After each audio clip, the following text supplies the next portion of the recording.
beaming across the eastern townships from the heart of Brome-Missisquoi. This is 99.1 CITI.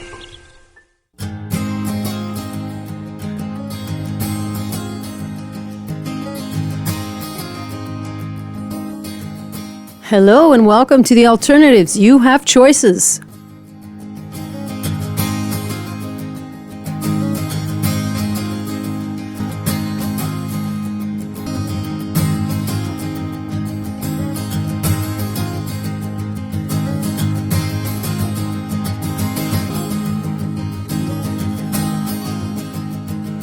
I'm your host, Ilia Kavoukis, and this show is brought to you by the Sunshine Center in Sutton, an alternative health center where we offer all kinds of therapies to help people deal with their life and stress and whatever else comes at them. Today, I have an amazing guest whose name is Noram Pauswalk.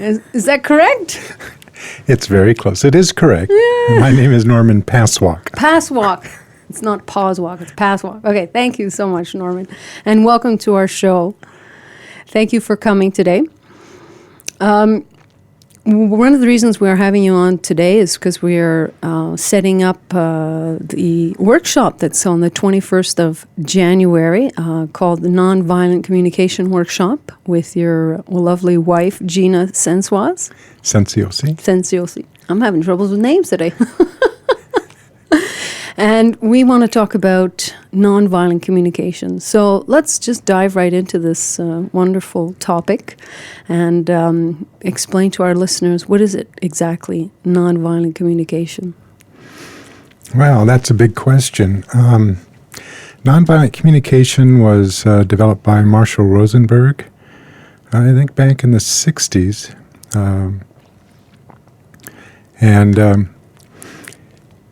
I think he calls it nonviolent communication because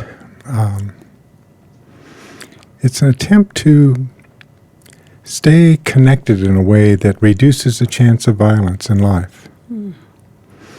And so it sounds like, and maybe even started out as, in a sense, a communication technique, but it's evolved and it's turned out to be much more than that.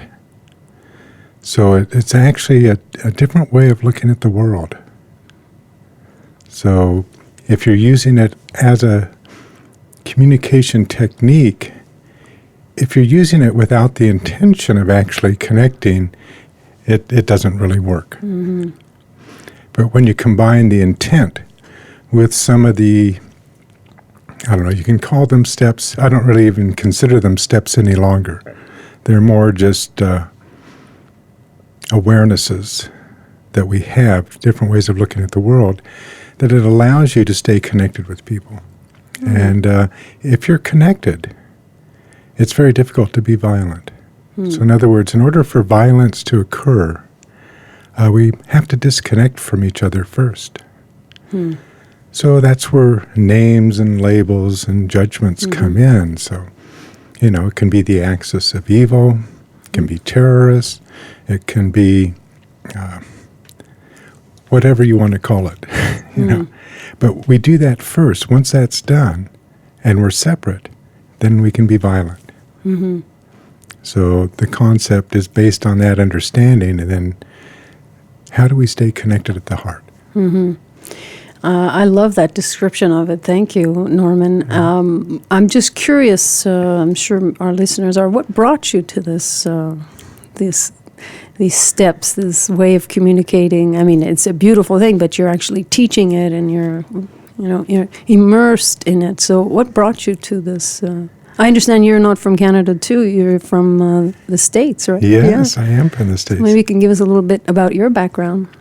Yes. Well, at the time I got involved in nonviolent communication, it was back around 1996.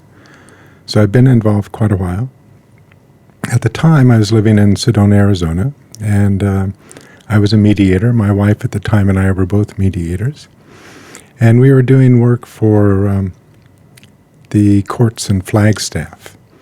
And we received something in the mail from our, I wouldn't call it a boss because we're independent, but our supervisor, I guess, up in Flagstaff, just announcing a meeting we're going to get together and kind of connect again and go over things that were going on. And in addition, there was a little flyer about an introduction to nonviolent communication.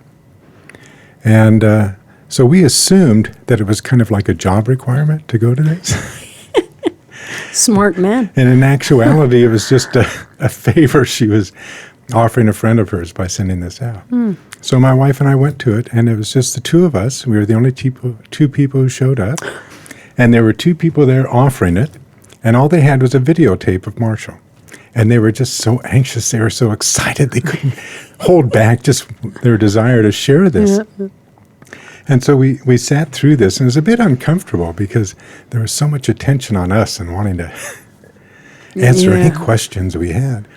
And but Marshall was coming into town the very next day and going to be speaking in the evening. So we decided after seeing the videotape we'd come back and see Marshall in person. And we came back, and it wound up, it was at the Unity Church there in Flagstaff, and the house was packed. It was overflowing with people waiting to see him. Wow. And he was late. And people were getting up and starting to leave, and someone from Tucson started trying to share nonviolent communication. My wife and I were ready to get up ourselves. And Marshall walked in, and the whole energy just changed. Okay. And we were dumbstruck at that point.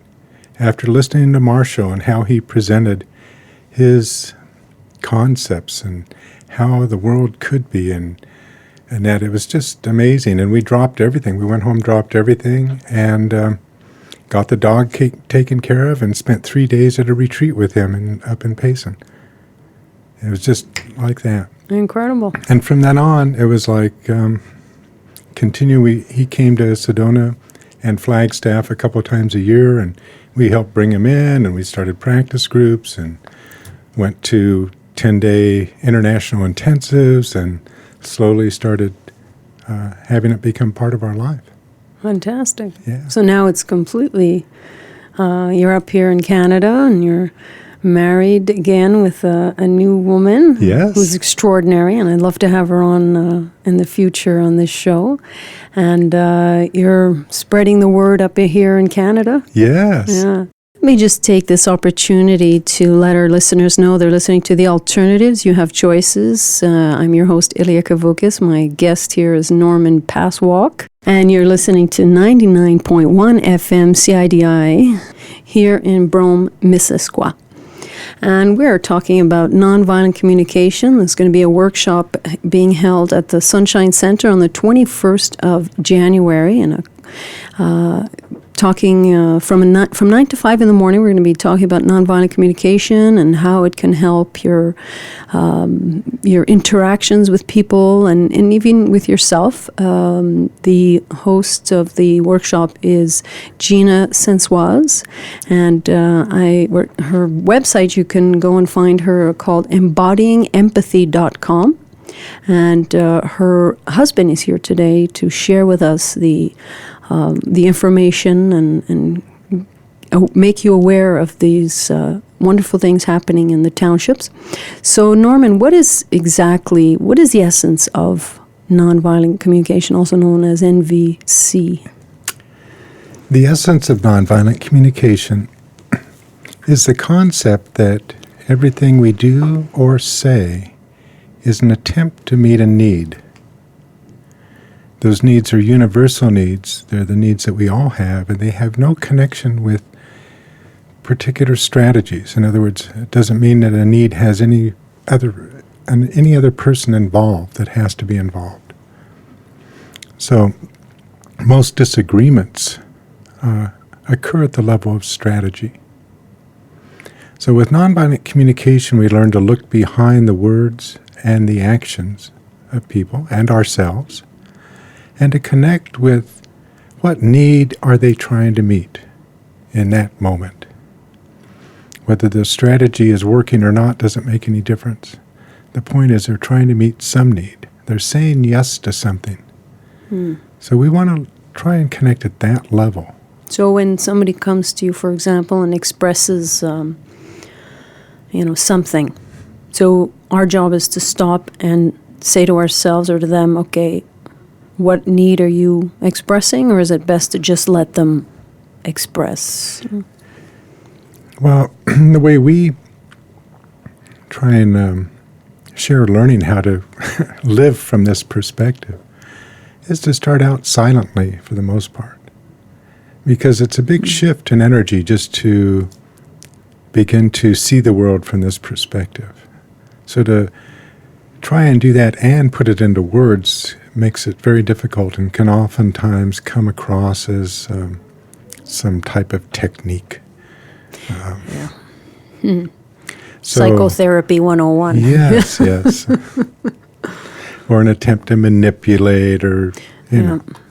So we urge people to try and work on this from a silent perspective at first until they kind of really gain the perspective. So what Marshall's always said is we always guess at needs. Okay, so if we're guessing to ourselves or guessing to the other person out loud when we get to that point, it is just a guess. We don't ask what the need is. We don't have to have it right. But we do guess. If I were conversing with someone, I would say, so I'm guessing, it sounds like maybe you're feeling irritated and really just need some understanding. Is that correct? So Yeah, it sort of takes down their defenses, right? I guess it's probably so because, I would put it that way. We tend to get defensive when we believe we're under attack, and so in this sort of thing where we're guessing, it gives them a chance to say yes or no. That's why we don't have to be right. Yeah.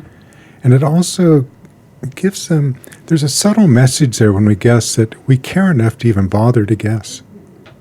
So there's a very subtle message there that I really do want to connect with you. And even though it's not blatant, it is very subtle, but it does have a different effect when you're guessing than if you're asking. Yeah. I'm curious because I know, because I've done a little bit of this work through other people, and I have a tendency now, like you said, to wait before responding to anybody who's expressing on that level, because it's usually on a heightened level. It's they come in and they've got something they have to say or whatever, and I find that I'm becoming more of an observer, observing people's ways of communicating, and I find that in our society we just basically don't realize that there are some people who are willing to listen. So we start off with this like, well, this sucks, or I don't like this, and I've had such a lousy day, and, blah, blah, blah, blah, blah, blah, blah. And they don't realize that some people are interested in in what they're going through in their experience. Yeah. So if everybody had this training, it would help not only the people that are listening, but the people that are expressing. Yeah, there's a couple of things that come up for me as you're sharing that. One is, over time, since I've been with nonviolent communication, one of the most important needs I've run across, and sometimes I think it's our only need, but it's presence.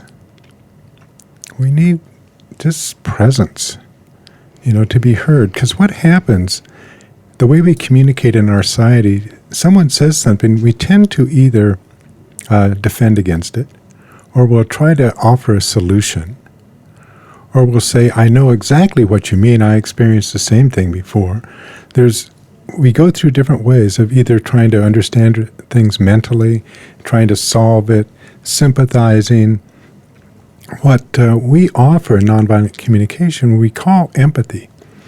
And for me, empathy and nonviolent communication may be different from empathy is being bantered around the world quite a bit these days. But for us, or at least for me, I'll just speak for myself, empathy is that presence.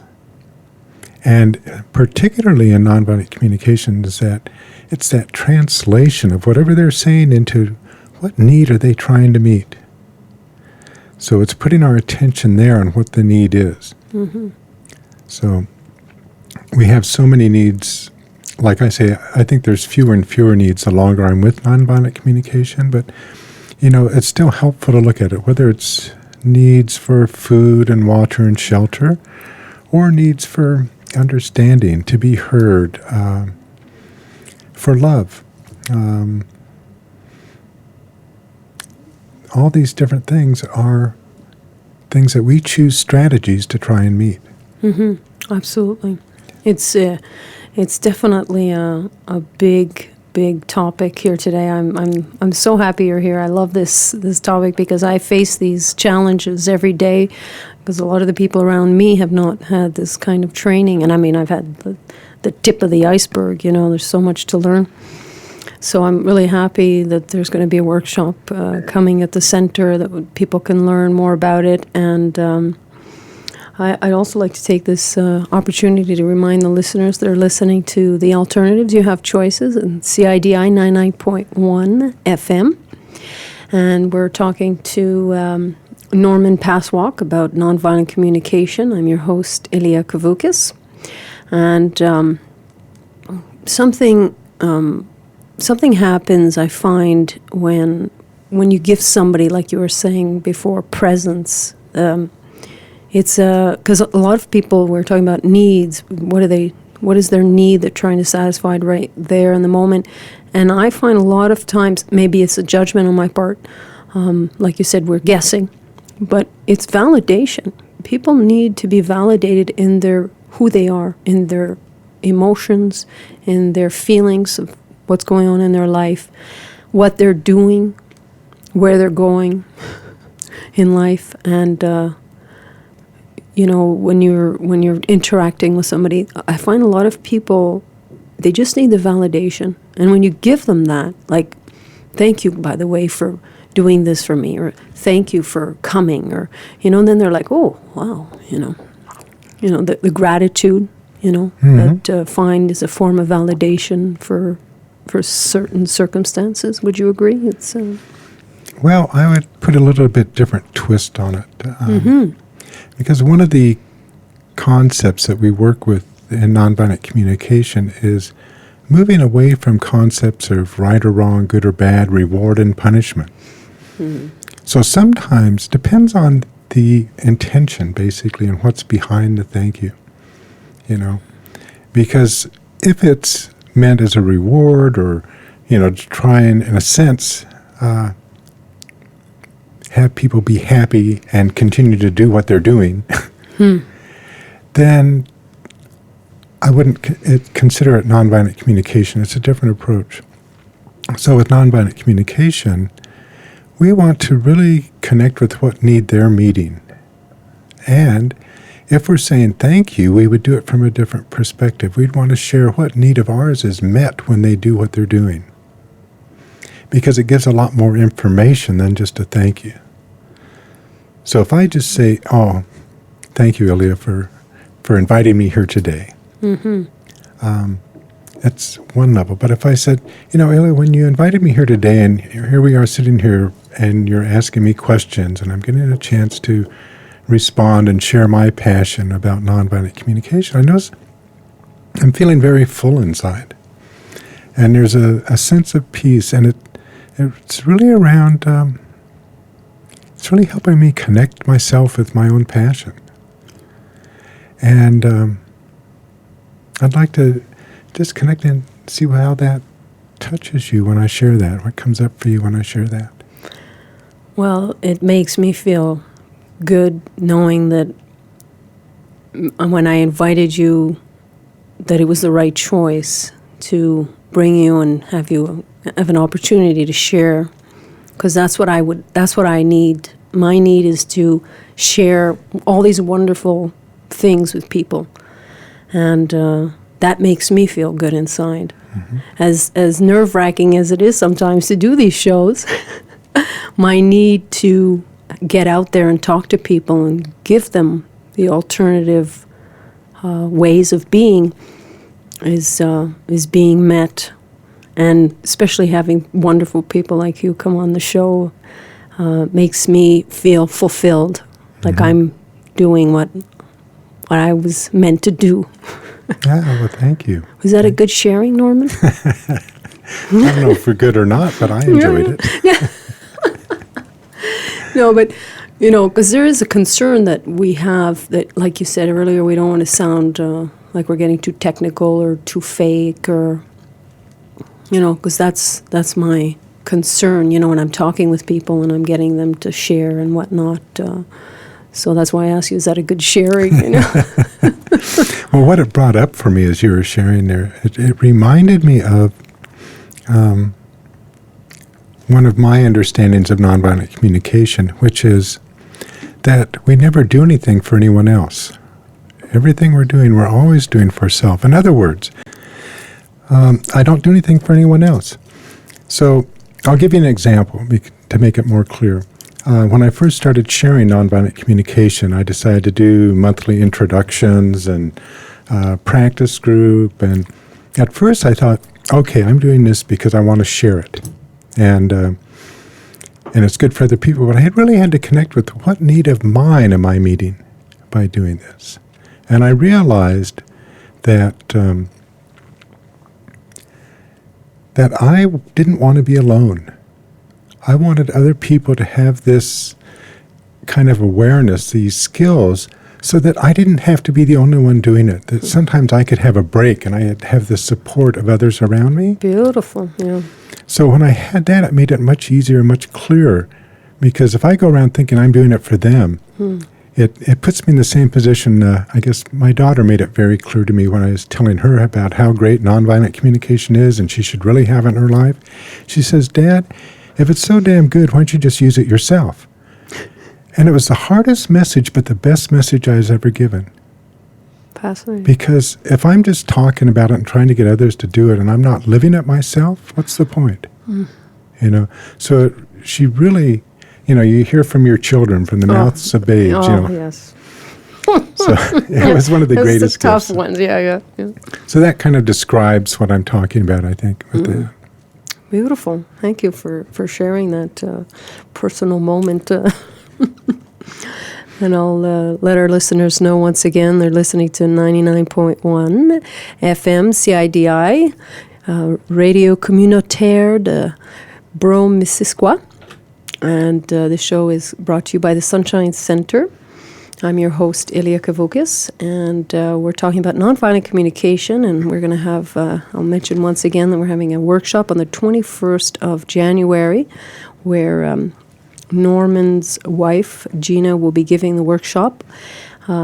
She's trained by Marshall Rosenberg, the founder of Nonviolent Communication, and the workshop will be in French for all the French-speaking people in the townships that are interested, or English-speaking townshipers that can understand French. It's worth coming and stretching your ear, your French ear. So, Norman, maybe you can let our listeners know more or less what they expect. What could they expect from the workshop on the 21st?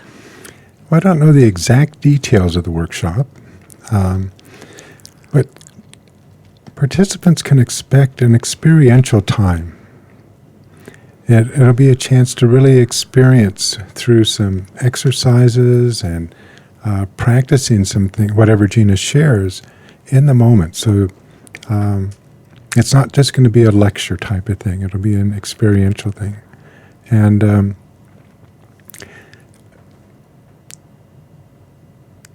in addition, Gina tends to, probably not in a one-day workshop like this, but in a lot of her work she includes singing and dance with things. No kidding. Yes, yes. Wonderful. No, Get the energy moving. Yes, exactly. Maybe provoke some emotions. Yes. and then it's like, okay, let's work on that. Yeah. I like that. But expect a wonderful, very stimulating time if you come to the workshop, because Gina has such a depth of background to call from, and has so many things that she can offer and pull. And the exercises, the experience will vary depending on who's there, because she's very tuned in to who's there in the workshop. So no workshop is exactly the same. She doesn't work from a template. She definitely works in the moment. She has so many tools to pull from that she can respond directly to what's going on and make it tailored to fit the needs in the moment. Wonderful, wonderful. And may I ask you for an example? Is an example coming up in your memory at this moment? An example of something maybe you've experienced in a workshop of hers that you might want to share with our listeners? Yes or no? It's not obligatory. Well, there's one. I mean, I'd been around nonviolent communication for quite a while, and I just met Gina 3 years ago. So she really tapped in for me a different perspective on nonviolent communication, which I really valued, and it meant a lot to me. So this is a very simple exercise, I remember, but it profoundly affected me. And it was just, we broke up in groups of 2, and you'd sit opposite someone, and I believe we just said a word that came up based on what we were feeling in the moment. And the other person would just sit there and take it in. And then they would share a word. And it just kind of goes back and forth. And when you say something, it's not in response to the other person. It's just what's alive inside of you. And what it got me in touch with was my own, what I call my own internal weather system. Because I could actually feel when someone said a word, my partner said a word, that things would shift and move around inside of my body. You know, in my abdomen, my solar plexus, my chest, things would start moving. And after a minute, then a word would come up to me, but it was after these things shifted. And that would keep playing out. So I got a sense of that interconnectedness that we have, which is one of the concepts of nonviolent communication. That if we do something at the expense of someone else, we're going to suffer. That we are interconnected. And that we want to take that into consideration. We want to value other people's needs as much as our own. So that really helped me experience that, how we are interconnected. Yeah, beautiful. I love that. Thank you for sharing that. You're welcome. That was so appropriate. And I'd like to let our listeners know that they can come and experience new things as well, and get in touch with their own internal weather system. I love that. On the 21st of January at the Sunshine Center, you can reach us at 450-538-1111 or sunshinecenter.ca is our website. And thank you so much, Norman, for joining us today. Thank you so much, Ilia, for inviting me. I appreciate it. It was a pleasure. Thank you.